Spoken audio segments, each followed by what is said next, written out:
Giraffes can't dance. Gerald was a tall giraffe whose neck was long and slim, but his knees were awfully bendy and his legs were rather thin. But when he tried to run around, he buckled at the knees. Now every year in Africa, they hold the jungle dance, where every single animal turns up to skip and prance. And this year, when the day arrived, poor Gerald felt so sad because when it came to dancing, he was really very bad. The warthogs started waltzing, and the rhinos rock and rolled. The lions danced a tango, which was elegant and bold. The chimps all did a cha-cha with a very Latin feel.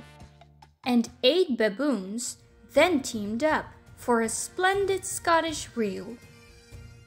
Gerald swallowed bravely as he walked towards the floor, but the lions saw him coming and they soon began to roar.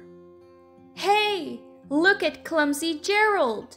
The animals all laughed. "Giraffes can't dance, you silly fool! Oh, Gerald, don't be a daft!" Gerald simply froze up. He was rooted to the spot.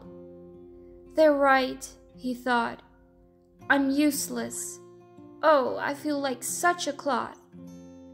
So he crept off from the dance floor and he started walking home. He'd never felt so sad before. So sad and so alone. Then he found a little clearing and he looked up at the sky. "The moon can be so beautiful," he whispered with a sigh. "Excuse me," coughed a cricket who had seen Gerald earlier on. "But sometimes, when you're different, you just need a different song. Listen to the swaying grass and listen to the trees. To me, the sweetest music is those branches in the breeze. So imagine that lovely moon is playing just for you. Everything makes music, if you really want it to." With that, the cricket smiled and picked up his violin. Then Gerald felt his body do the most amazing thing. His hooves had started shuffling, making circles on the ground. His neck was gently swaying, and his tail was swishing round.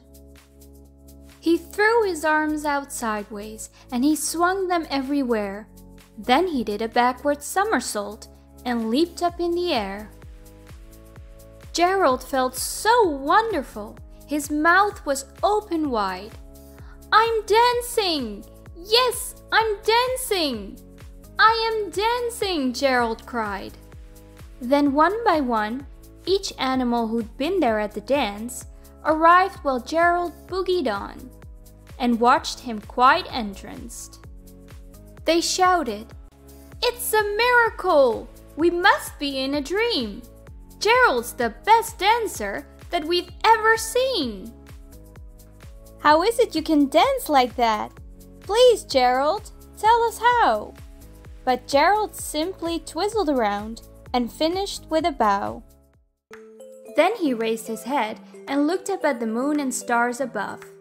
"We all can dance," he said, "when we find music that we love."